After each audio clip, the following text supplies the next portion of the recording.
greatest thing about sports is you play to win the game. Hello? You play to win the game.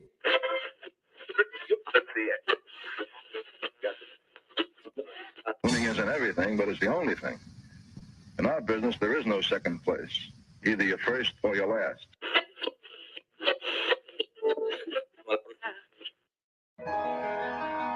Ain't this what they've been waiting for? You ready? And now, the W with Walls and the Crew. Good morning. Where winning isn't everything, it's the only thing. On 100.1 FM. Good morning. And Facebook Live.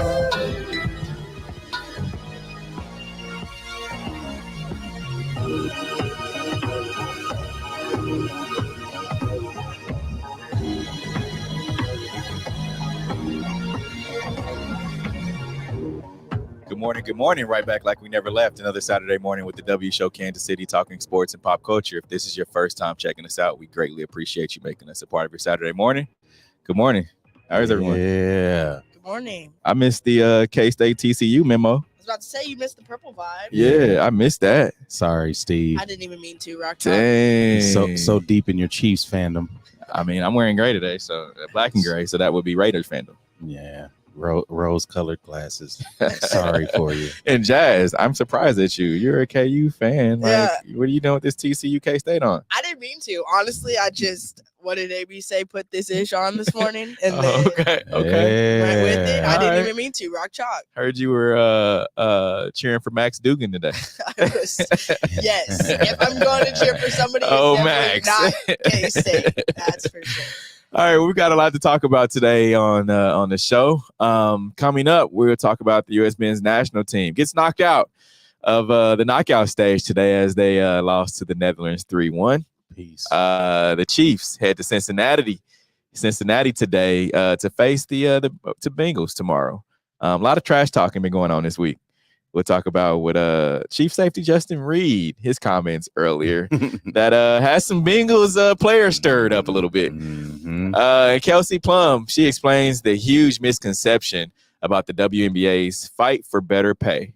And LeBron James, he said he's disappointed by lack of questions about 1957 Jerry Jones photo. He says media were quick to ask about Kyrie Irving. Things will make you go, Mike John. All right, and plus, coming up in about 30 minutes, we'll have our Sneakers of the Week during our Hater or Lover segment. Let's get to today's headlines. And now, here are the biggest sports headlines from this week. We bring them to you every Saturday morning on the W with Walls and the Crew on 100.1 FM and Facebook Live. The U.S. men's national team advanced to the World Cup knockout stage, but just took the L to the Netherlands, 3-1. We got to catch the end of it here. What did you guys think? They look exhausted by the time I got here. Yeah, they were. Just first of all, shout out to Kansas City though. Like I rode by Power and Light on the way in this morning, and it was crazy crowded. Like every game that the U.S. played, and also Mexico as well. They showed up at Power and Light District. Yeah, they're about as nuts as Chiefs fans. But it showed though that Kansas City and the Midwest, and we talked about it earlier this week, that the Midwest is really the soccer capital of the country, right? Like for Kansas City of all places to show up every match and to be highlighted on the world stage, because that just wasn't like nationally, that was the world. What do you guys think about that? No, I mean I'm glad to see it like a new sport here really like taking over.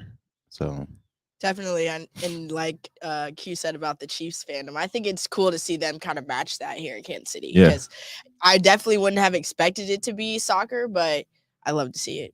Yeah, and just back to the match though, you could just tell that the Netherlands, they were definitely more advanced. You could see the youth, and the U.S. team didn't pace themselves in this game.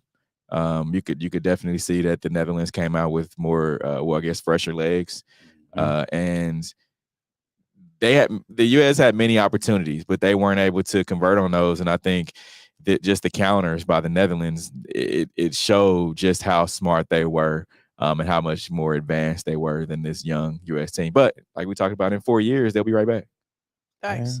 Yeah. And I think it's kind of hard to swallow the being tired when it is a young squad. Like you Yeah. should have fresh legs Yeah. if you're a young squad. So I feel Yeah. like if it's gonna be that, it's hard to piece together what it's gonna be next year. Sound like they just got put through the ringer the whole match. They did. I mean, the Netherlands ranked number 8 in the world. Definitely, and it showed. I mean, they hadn't lost a game since I think 2020, as a matter of fact. Yeah. So I mean, you had one of the oldest coaches ever to coach in a World Cup in the Netherlands. The U.S., you could just tell. Jazz, I mean, as a former soccer player, like you're down 2-0, right? Right. How tough is that? Like, because for the average fan, like how tough is it, coming after at halftime and you're down 2-0? Yeah, it's definitely different from a 1-0 lead. Even 1-0, you're like, okay, we could definitely get back in it. But 2 goals, there's a lot of matches that it's only 2-1. It's only 1-1. Yeah. Like they're low scoring games anyway. So coming back from 2 goals, it's already ugly. But even then, especially with a team like the Netherlands that's experienced, they know to drop back. So they're playing defense the rest of the game. And so at that point, it's even harder to come back and score 2 goals when you've got 11 people dropped behind the line. Yeah. And US, they had their opportunities even to start. They could have started the game with the 1-0 lead. And they just couldn't convert. But it was good to see them make it at least to the knockout stages. Facts. I think they surprised a lot of us. Now, Broncos Chiefs Week 14 game moved from night game to afternoon. Will air on CBS. What are your thoughts? I mean, the thing about it is, for me, I feel like this game should be moved. I mean, the Broncos. Hey, let me back up for a second. Early on in the season, but actually before the season, it was like, all right, Patrick Mahomes versus Russell Wilson. That's gonna be, people are gonna tune in for that. But then they saw Russ, the way he's been playing, and it's like, nah, let's try to find another game that makes more sense. But yeah, it wasn't surprising at all. Yeah, as we see Ashanti that's singing the Big 12 championship game. Yeah, come on, national anthem. But yeah, no, I feel like Miami Dolphins at Chargers will be more special. Seeing Justin Herbert face Tua. Yeah. So I think I want to watch that game, honestly. No, definitely. I mean, because Tua's excitement in the bag right now. So I would definitely love to see that game in prime time, because you don't want to see the Chiefs shellac the Broncos on, which it might end up being a little closer game, but you don't want to see them shellac them on Sunday Night Football. Chiefs head coach Andy Reid surpasses Marty Schottenheimer for most wins at Arrowhead Stadium. Q, your thoughts? It's not surprising. Andy Weid has Andy Weid. Oh wow! Whoa! Clip that. Look right there. Look at me, ready for Phoenix in advance. But nah, Andy Reid he has a proven system. And I mean, I saw it especially in Philly in the early 2000s for I don't know, I think he was there probably about 10, 12 seasons.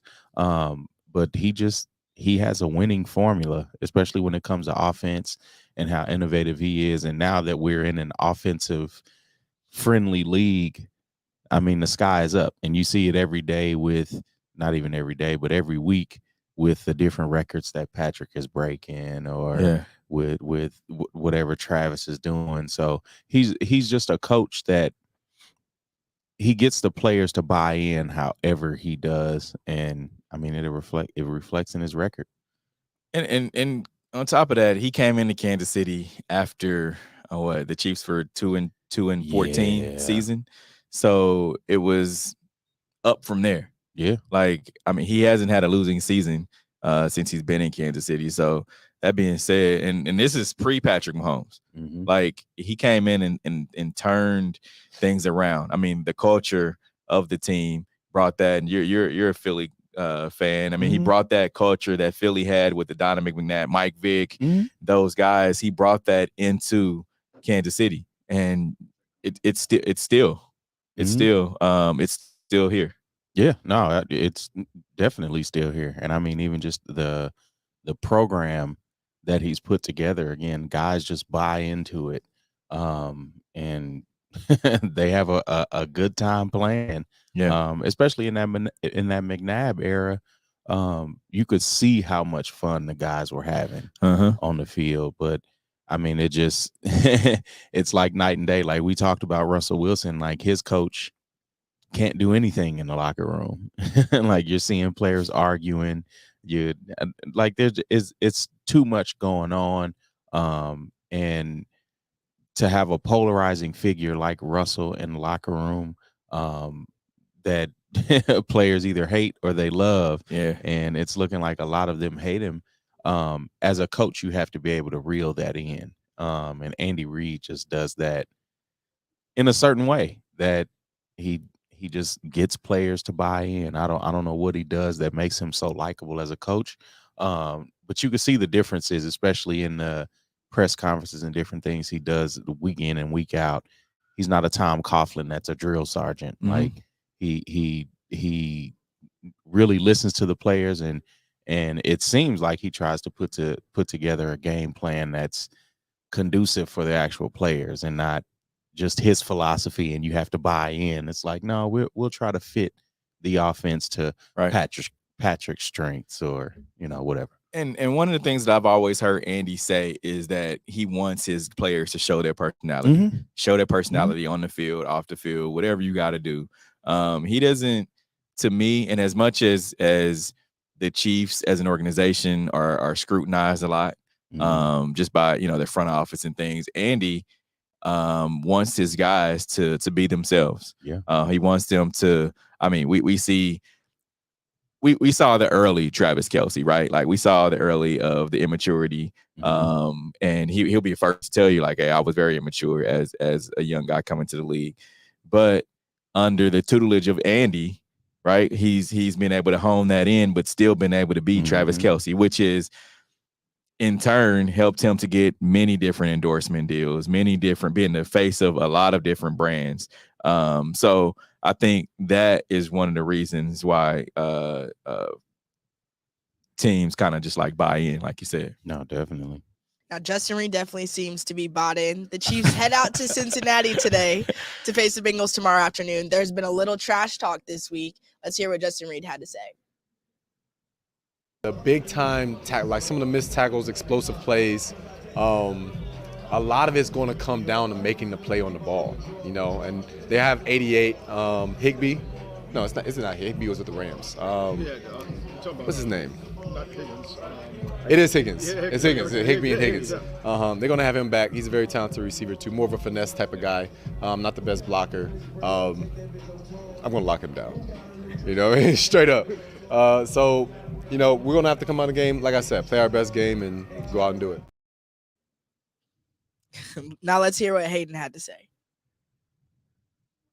I am who I am, and Sunday at 4:30 it's gonna be pretty fun. Why do you not hear what you say?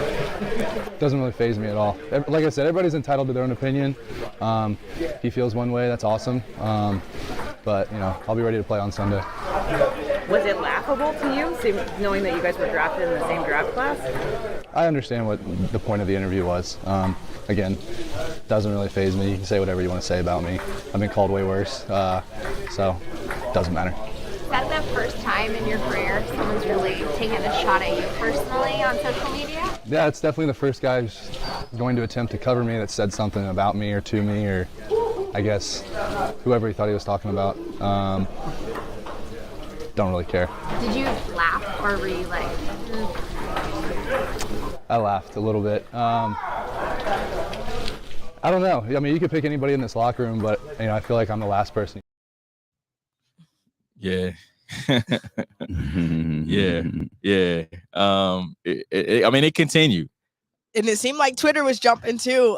Justin had stated on Twitter that, to be honest, I meant Hayden Hurst for the man matchups. Nonetheless, Andy and everybody is still getting locked up. Chase got in on it and put the eyeball emoji. Reed's response was more so talking about, you're welcome for the extra motivation. I'm going to see you Sunday, champ. And Jamar responded, tuna in a can, cat emoji. What's tuna in a can? Like, what is that? It sounds somewhere close to the area of like barbecue chicken. You know, some people get barbecue chicken in the game, and he's gonna can him up. So I don't. Who knows? And let's hear from Coach Reed. Works. Coach, you're a guy who likes to encourage personalities to come out. Justin Reed on Wednesday had some locker room comments about some of the Bengals wide receivers. How much do you encourage that kind of talk, and what's your message to the team if you don't encourage that kind of talk?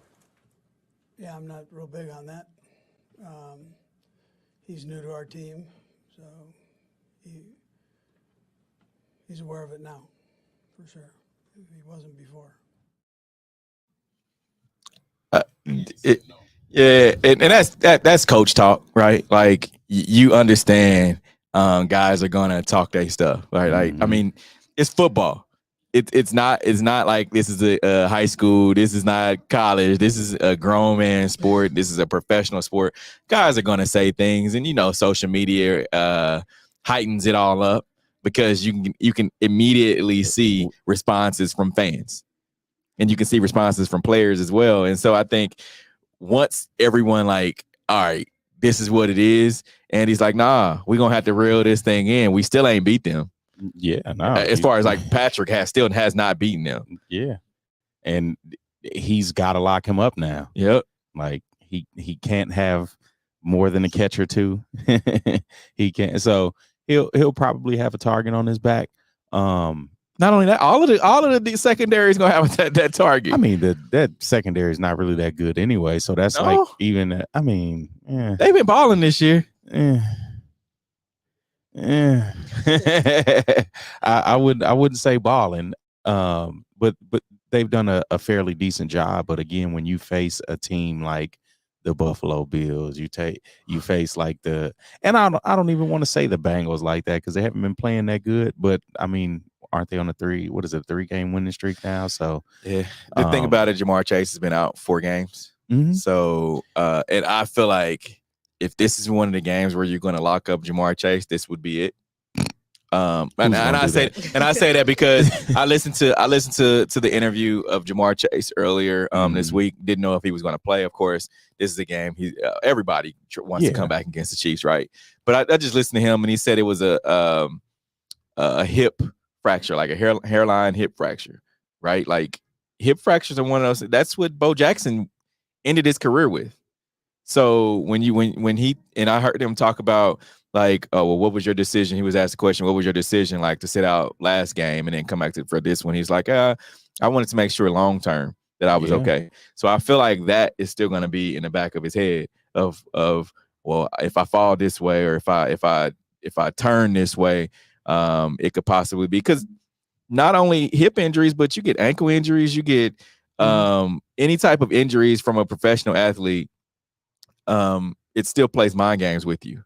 It's like, all right, am I really healed? Am I okay to come back? Am I okay to go my full speed?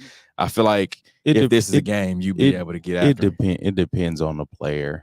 I mean, because we've seen guys come back from an ACL in like 6 months.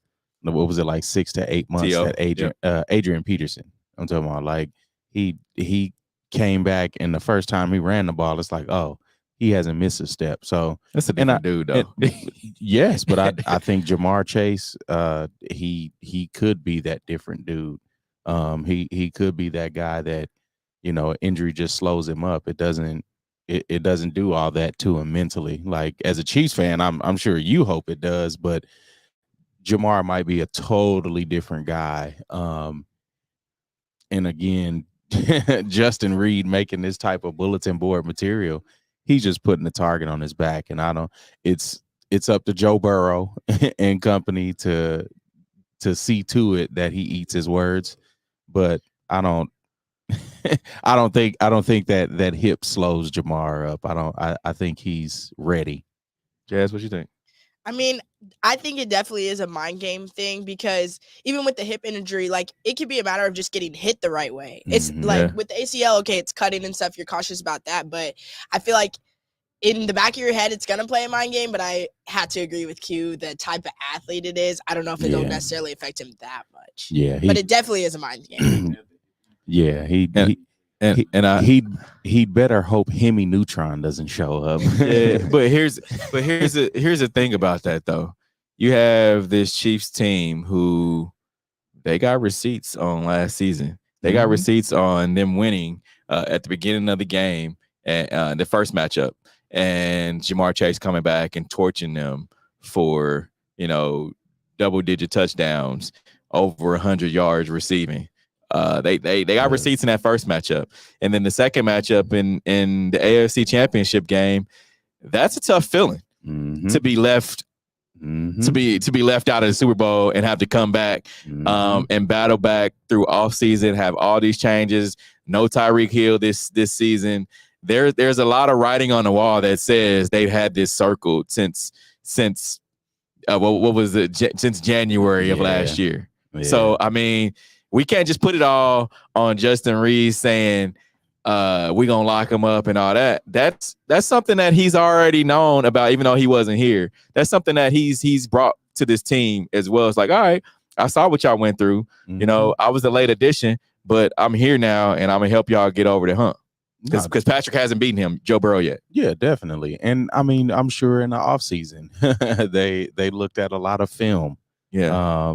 Especially trying to prepare for the season and seeing their own deficiencies, and then seeing where Justin Reed can add to that.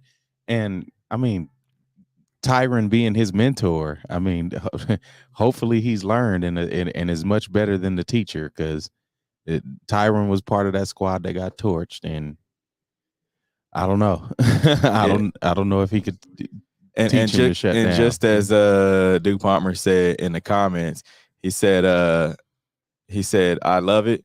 If his comments caused the Bengals to focus on him, then his comments were successful. I mean, yeah. If Jamar Chase is gonna be like, oh, all right, I got Justin Reed on me, I'm about to try to torch him, let him go ahead. Look, that takes their game plan. It throws their game plan all out of whack. You don't think so? No, I do. It probably inserts them into the game plan, man.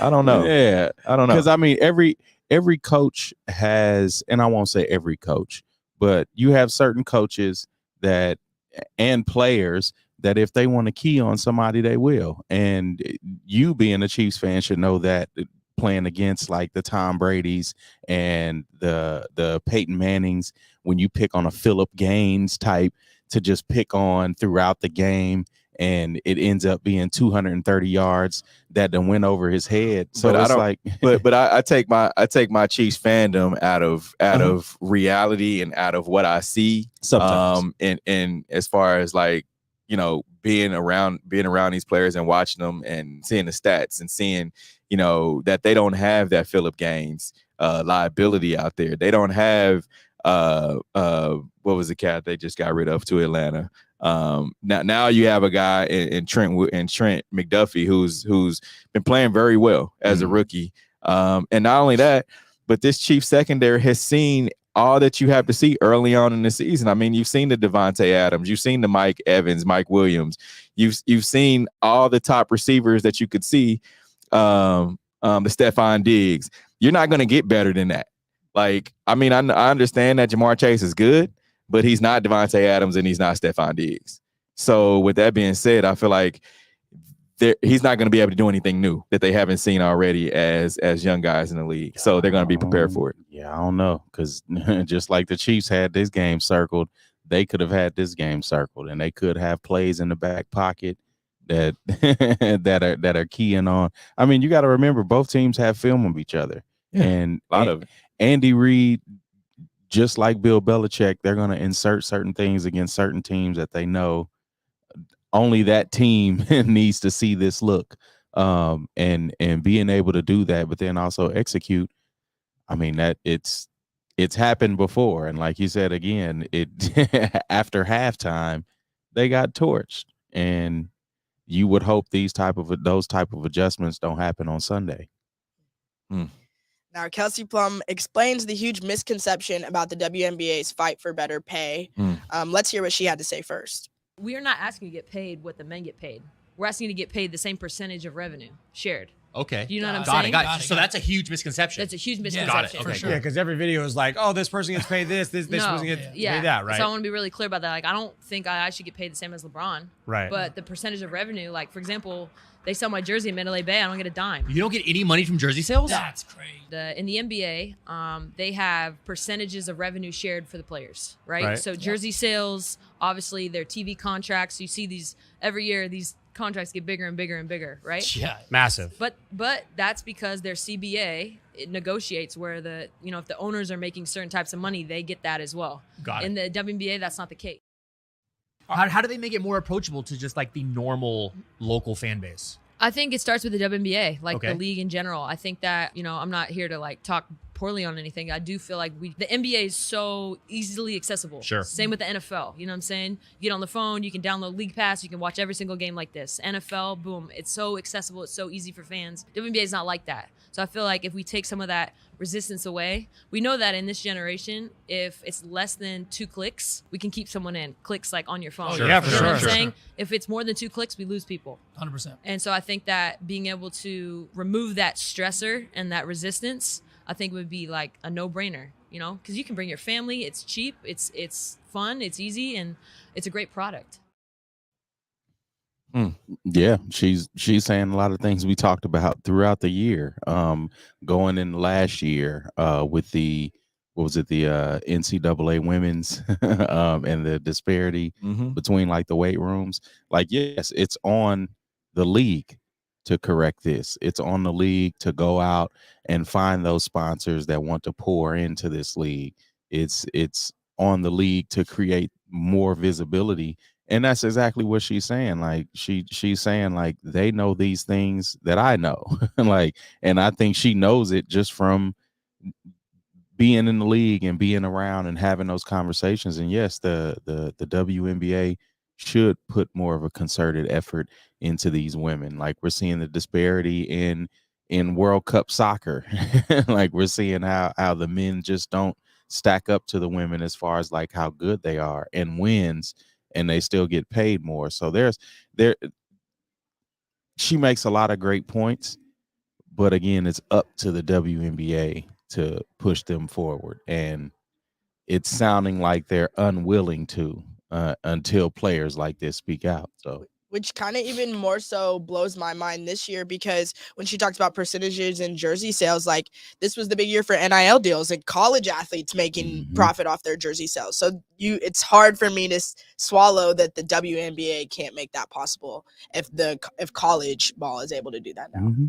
Yeah, I mean, I agree. I feel like the women in all the leagues, whether it be soccer, softball, whatever, they should be able to generate more of a revenue. But my thing is this: we as fans of the sport need to watch it. Though, like they're putting a product out there, and in turn, if I'm just looking at it from a business standpoint, it's hard for businesses to shell out a lot of like advertising dollars and marketing dollars if they're not recouping something, right? So I think it's also on the fans to make sure that they're watching the women's sports, because if there's no viewership, then there's no money to be had. Well, and she made a point to that. It's about the visibility. You have to have that visibility. Like I don't think there's a WNBA app. I don't know, but if there's not a WNBA app, like what is the equivalent of League Pass for them? So again, having that accessibility as a fan, because the WNBA, I would assume that it's not traditionally consumed on TV. I'm sure some people watch it on their tablets, on their phones, on their laptops. So the WNBA again has to figure out. There's a WNBA app, live games and scores. Yeah, so there definitely needs to be more accessibility to that. And they have to figure that out. It can't be on the fans, because we're now in a world where you can meet fans where they're at and it's in their pocket.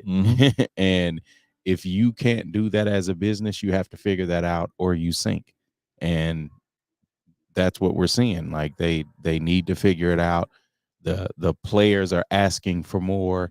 I think the fans are asking for more. Like, there's a lot that needs to be done in those front offices, business-wise, that needs to make sense for the product because it's the players, it's the product on the court that's going to make you that money. So again, highlighting these young women, and there's a lot of different things they could do. They just need to pull out the stops. Go ahead. Sorry.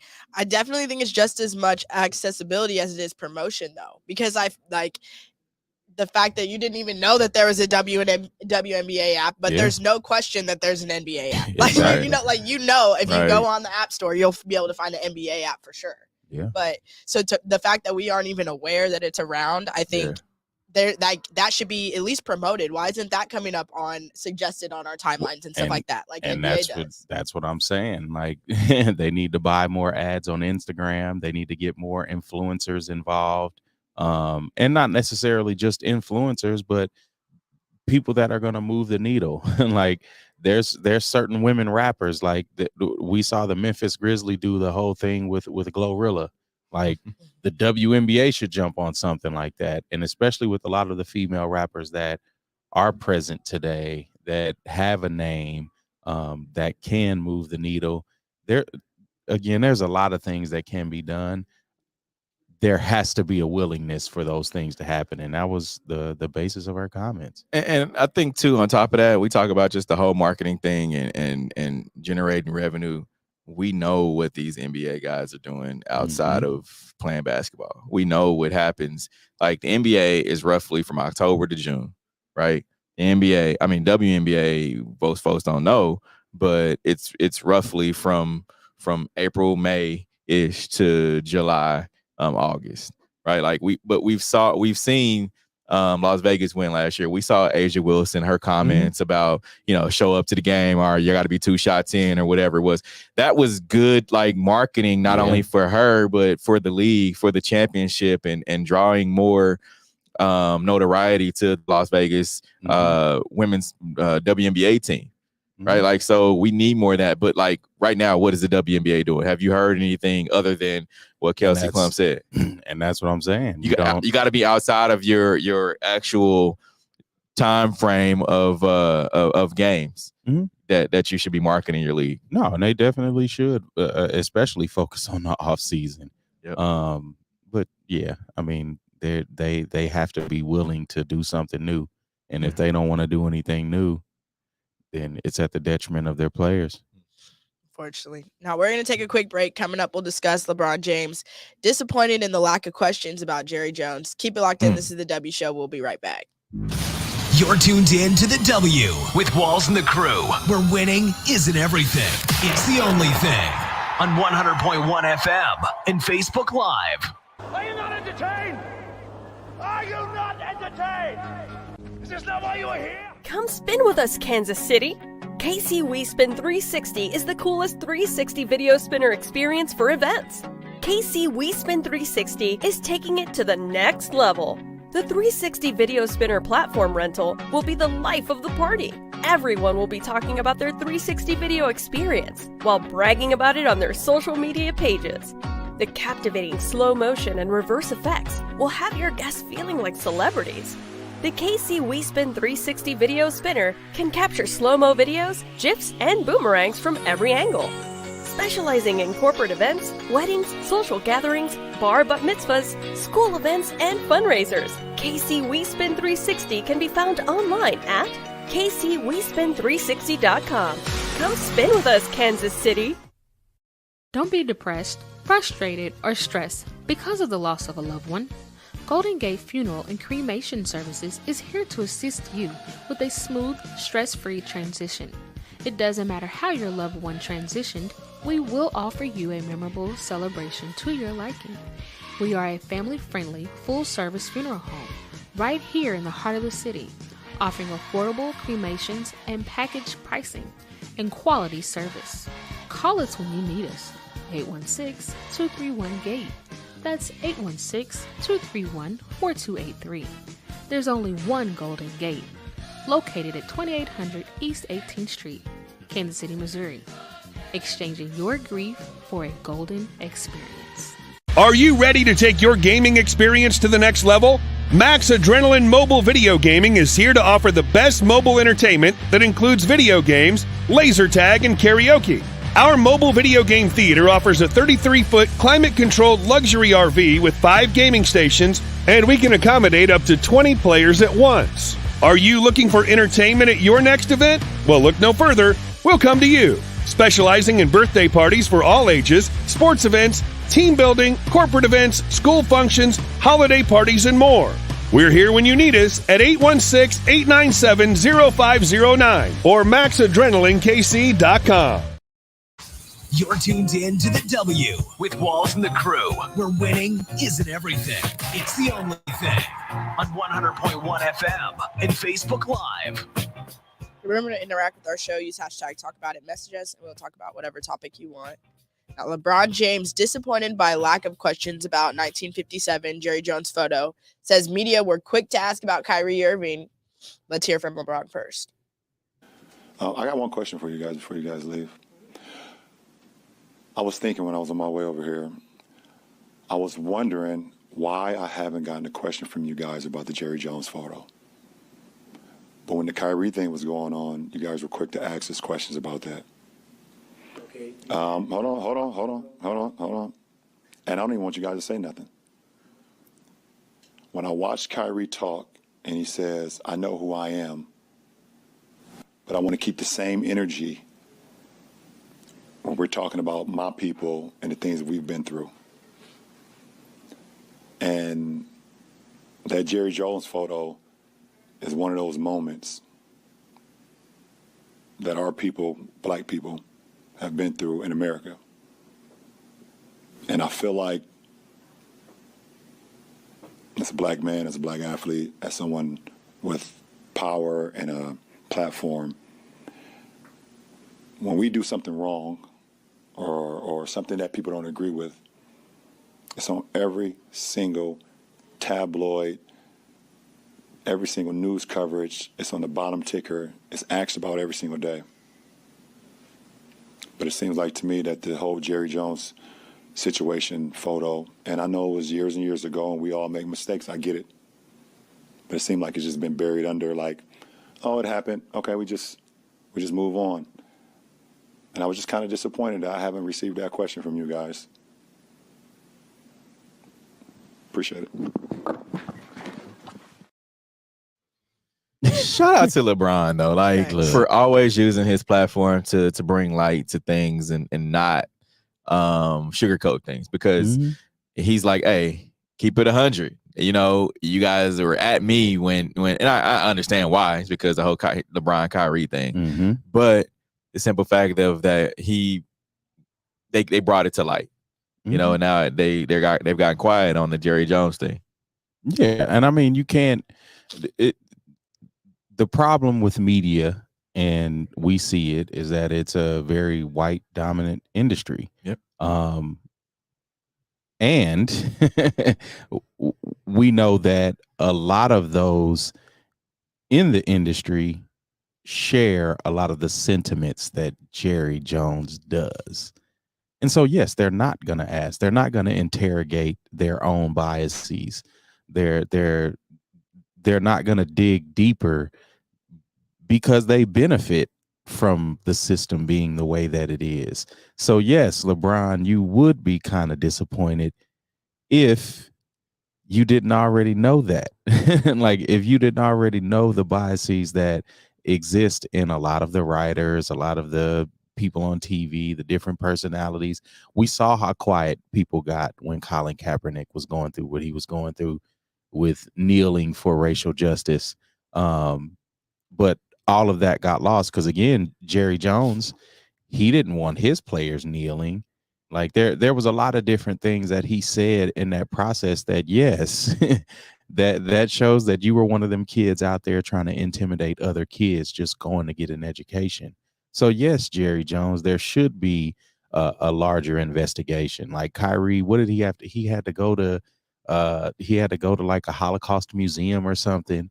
He had to talk to survivors. Yeah. He had to donate $500,000, but nobody had that for Jerry Jones, especially when he was talking about players that wanted to end racism so they didn't have to face that.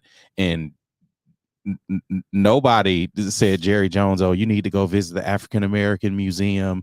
Like, yes, you should be donating $30 to $40 million to the African American Museum, but then also you need to be donating money to different causes. Like, yes, you need to you need to not only hide behind, oh, that was a long time ago. Well, right now you're not giving any money, you're not doing anything to combat against racism. And that's what LeBron is saying. He's like, you all have to interrogate yourselves. And that's the problem that's not happening. And I mean, MLK talked about this in the 60s. So it's definitely still a problem. And again, kudos to LeBron. We've got with Jerry Jones, his comments on this. Let's hear from Jerry. Of the sports landscape, I was curious if you heard about what LeBron James said about media disparity. And not that long ago, he had said he's not particularly a Cowboys fan anymore. Did you hear what LeBron said? And would you have any interest in meeting with him and chatting with him? Well, first of all, you have to hear me say how much I think of LeBron. And I couldn't, I don't know of anybody I respect anymore. I don't know of anybody that has taken every opportunity he's had and maximized it. He not only is an absolute great ambassador for sport, he has taken sports, he's taken his venues and used those platforms. I want to be sure that you know where I'm coming from. And it was made buttons pop off my vest, so to speak, when he would talk about how much of a Cowboy fan he was, and he would have made a great tight end. So, and that doesn't change. There's nothing about any of that changes, and I did hear what he had to say. Did you have any, I guess, general thoughts about, I mean, I know all the praise. Did you have any general thoughts about what? I'm just giving them to you. Okay. Excuse me, I'm just giving them to you there. I just, certainly he has influence and just because of all of the above, his accomplishments, his how he's utilized his sport, how he's utilized his platform, how we have done it. He has enhanced basketball. He's made a lot of people a lot of money. I don't know how many of y'all have worked in the service industry, right? Mm-hmm. But putting these two together, a saying that goes around, you can't tip in compliments. And that's what this screams to me. Every time he speaks, he diverts from the actual juice of the conversation, the problem of what's going on, and just talks about how amazing the person is, or amazing. Yeah. Like, I'm so glad that people can forgive me and not think about this, but can we address the actual problem? Like, not once has he actually made a comment on the problem. And that's why I appreciated so much how LeBron went about it tastefully, because then it couldn't be the next conversation of, oh, he is condoning Kyrie Irving, he's siding with this. Like, he addressed both sides of it and keeps it pushing. Yeah. And I think that Jerry Jones has a very hard time doing that. Yeah, and the thing about it too is that you've got LeBron James, who has black, white, Hispanic, and whatever. He has all these nationalities that pull for LeBron James, right? He can do no wrong. You have Jerry Jones, who is a billionaire that always has these questions lingering over his head. So he has to tread very lightly on what he's going to say and what he can't say. Now, I know Jerry has something that's swirling in that dome of his, and we ain't talking the football stadium. And it's the hard Jerry. We talking Jerry. So what I'm getting to is the fact that we won't hear the real Jerry Jones. We're going to hear a sugar-coated something about it. And you know what your parents always told you? You can't say something nice. Don't say anything at all. But Jerry is saying all the nice things and not getting to the real, like you said, Jazz, the root of the problem. He always diverts what what he really wants to say to what the question is, and he dances around at all the answers, and it's crazy though. It's really crazy. Yeah, no, because I mean he doesn't want to address the root of the problem, because that's the reason he makes money. Like, you heard him go on this tirade about how LeBron being such a great athlete would have made him money. Like, no, we didn't ask you about him being a tight end. We asked you about your racism. And that just shows, like, again, and I think I said it last week, like, it was like, if he knew better, he'd do better. No, he knows better. He knows exactly what he's doing, and he's going to dance around it. And it's fine, because it's Jerry Jones. Is somebody going to take money out of his pocket? No. Yeah.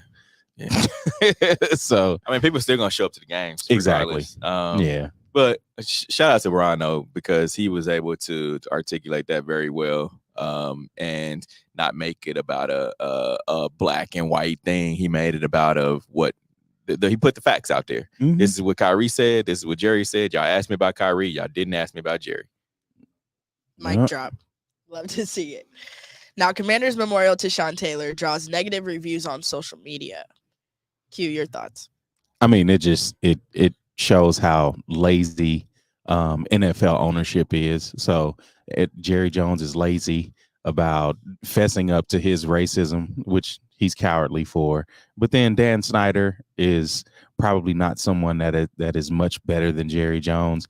And you see it in the effort that's put into the Sean Taylor memorials for the past 2-3 years now, because last year it was just spray paint on the field that anybody, including the young Mahomes guy, to dance on it. I saw this, and I saw this guy on I think it was like TikTok, and I listened to his comments on what he had to say about this, and he had a lot of like factual things of what he said, and one of them was the fact that Sean Taylor was one of the best safeties to ever play the game. Mm-hmm. The other was that he gave his blood, sweat, and tears to the then Redskins organization.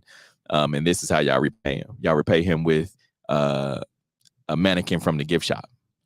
Like, nothing substantial, nothing that is meaningful. They could have done plenty of things, a bronze statue, a walkthrough memorial type deal with the statue. There's so many other things that you could have done. I think they missed it. They totally missed it for this to be what was it, his 15th anniversary of his death. There, yeah. So they missed it. They missed the mark. No, I totally botched it. But it shows that how much they look at these players as slaves and not actually people. Yeah. Now, former Buccaneers receiver AB wanted by Tampa police. The arrest warrant comes after Tampa police were denied temporary wrist protection order for Brown. Steve? This is crazy. The read between the lines person in me is, you see Kyrie Irving and Antonio Brown are friends, right? They've been out in public together. We've seen them together, all that. I think they've got something going. You see the comments about the whole Chris Paul thing and on Twitter with Kanye, and then you see Antonio Brown going through it with all this. Now, the person in me says both of them are trouble, right? But I think they're in this together, if that makes sense. They like, all right, well, you did this, all right, let me do this, and then I think they have something else that's bigger than what we really see.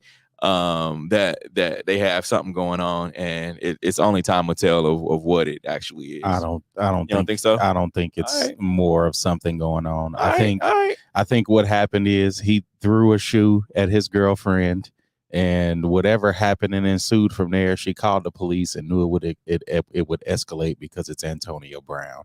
Like, I don't know what more could come of this. Like, if he laid hands on her, yes, that's a totally different discussion. But whatever happened, I don't know. But the early reports were saying he threw a shoe at her. Yeah. So yeah, I mean, it's Antonio Brown. Like, you never know, man. I'm just saying, like, you never know what these guys may have, And then it was a bigger deal because they said he was at a standoff and he just didn't answer the door. Like, he wasn't even there. Yeah, so that's why I'm like, this is blown out. And I think this is something that yeah, it's a lot going on, but I don't think it's orchestrated by Antonio Brown or Kyrie Irving. Kanye. Don't throw Kyrie in this. Oh, Kanye. you said Kyrie, but did I say Kyrie? Yeah, because you said Kanye. they were seen together. Yes. Kanye. So Kanye. yeah, so I don't. If I say Kyrie, no. I don't think it's Kanye. any more than that. I think it's. I was wondering why y'all was looking at me all weird. Yeah, I was like, wait, yeah, Kanye. Kanye. Yeah, I think it's the Jerry Jones types that are in those positions that have something going on behind closed doors. Okay, I agree. Mike Vick to lead docuseries on Black quarterback evolution. Love it. Love it. Love it. This is my life's work. I want to see it. Love it. Now we're gonna take a quick break. Coming up, we'll have our Hate It or Love It segment. Kick it off with our sneakers of the week. This is the W Show. We'll be right back. You're tuned in to the W with Walls and the Crew, where winning isn't everything. It's the only thing. On 100.1 FM and Facebook Live. Are you not entertained? Are you not entertained? Is this not why you are here? Come spin with us, Kansas City. KC WeSpin 360 is the coolest 360 video spinner experience for events. KC WeSpin 360 is taking it to the next level. The 360 video spinner platform rental will be the life of the party. Everyone will be talking about their 360 video experience while bragging about it on their social media pages. The captivating slow motion and reverse effects will have your guests feeling like celebrities. The KC WeSpin 360 video spinner can capture slow-mo videos, GIFs, and boomerangs from every angle. Specializing in corporate events, weddings, social gatherings, bar bat mitzvahs, school events, and fundraisers, KC WeSpin 360 can be found online at kcwespin360.com. Come spin with us, Kansas City! Don't be depressed, frustrated, or stressed because of the loss of a loved one. Golden Gate Funeral and Cremation Services is here to assist you with a smooth, stress-free transition. It doesn't matter how your loved one transitioned, we will offer you a memorable celebration to your liking. We are a family-friendly, full-service funeral home right here in the heart of the city, offering affordable cremations and package pricing and quality service. Call us when you need us. 816-231-GATE. That's 816-231-4283. There's only one Golden Gate, located at 2800 East 18th Street, Kansas City, Missouri. Exchanging your grief for a golden experience. Are you ready to take your gaming experience to the next level? Max Adrenaline Mobile Video Gaming is here to offer the best mobile entertainment that includes video games, laser tag, and karaoke. Our mobile video game theater offers a 33-foot climate-controlled luxury RV with 5 gaming stations, and we can accommodate up to 20 players at once. Are you looking for entertainment at your next event? Well, look no further.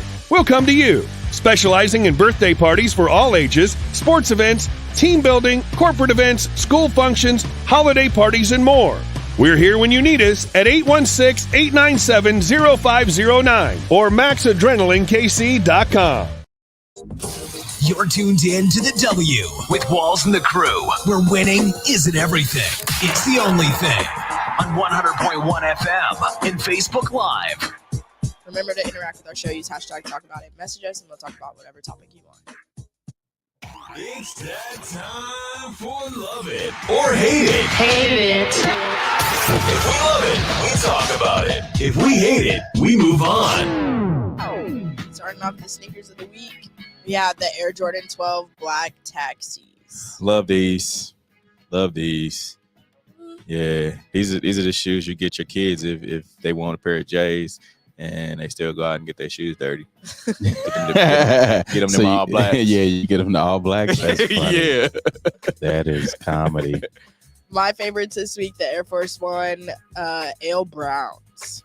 All right, these are dope. Yeah, these are cool. Correct. The East Side Golf Air Jordan 12 Golf Midnight Navy. Man, Dope. just throw Dope. it in the trash. Yo, man, these are fire. I don't need to get the gold on them, man. Look, I play in them. These shoes in low tops are trash. Agree. Yeah, Agree. boy. Nah. These are trash to me. Undefeated Nike Air Force One low Celestine blue. You gotta see them. You gotta see them on feet. These are dope. These are That dope. colorway is horrid. Wait, because it's it's all the, what is that? The suede nubuck, and then the purple toe is a patent leather. Kind of trash. Yeah, the colorway is not doing it for me. It's kind of giving like elementary school first day of third grade. No, this definitely is the first day of third grade. Yeah. Y'all don't like the pastels? Not a fan. Not a fan. Former NFL star Terrell Owens punches man in CVS parking lot, claims he was threatened. Get at him, T.O. Get at him. Yeah, that was more than a punch. But yeah. Did y'all see T.O. fight? Like, I wouldn't want to know. Dude No. is 6'5", 240, 230 right now. Still can possibly play in the NFL, and you want to test this dude? Nah, bro. Do you see his wings when he has a shirt on? No, I don't look at T.O. like that, but I mean, I see him. Yeah, we've seen him in person, and yes, that is a large individual. And no, I don't want to see him fight. No, I don't want the smoke. I do not want the smoke. Kyler Murray fires back after ex-Cardinals teammate Patrick Peterson says QB only cares about himself. Hate it or love it. Yeah, Pat P. Let him know, Pat P. Let's hear from Pat P.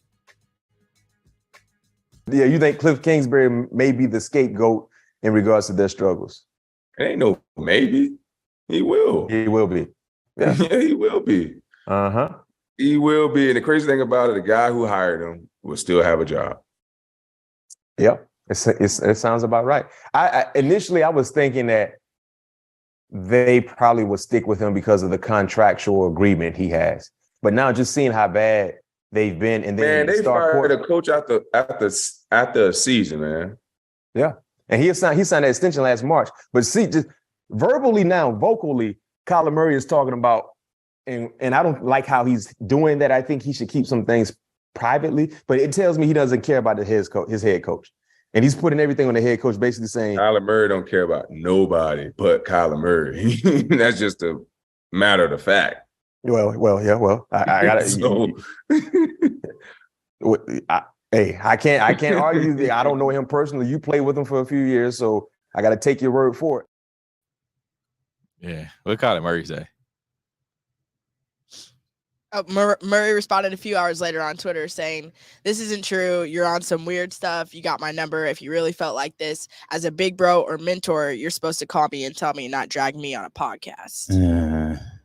He wasn't dragged, but I mean, yeah, okay. I mean, I get it, but where there's smoke, there's fire. And I know I said the team was unfair to him having to study his playbook. If your former teammate is saying this, like, and Patrick Peterson rarely says stuff like he's always been guys' mentor. We hear Tyrann Mathieu talk about Patrick Peterson all the time.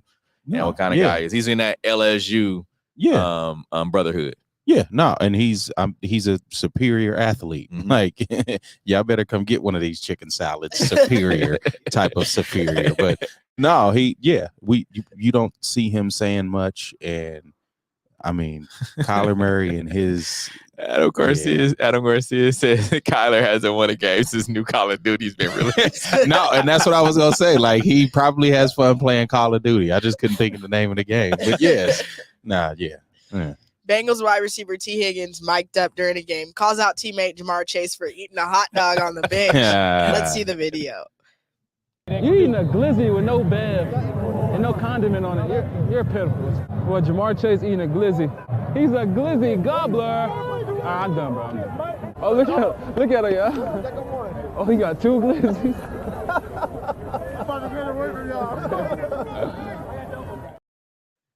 Yeah. He's a glizzy gobbler. That's how QB eat them hot dogs.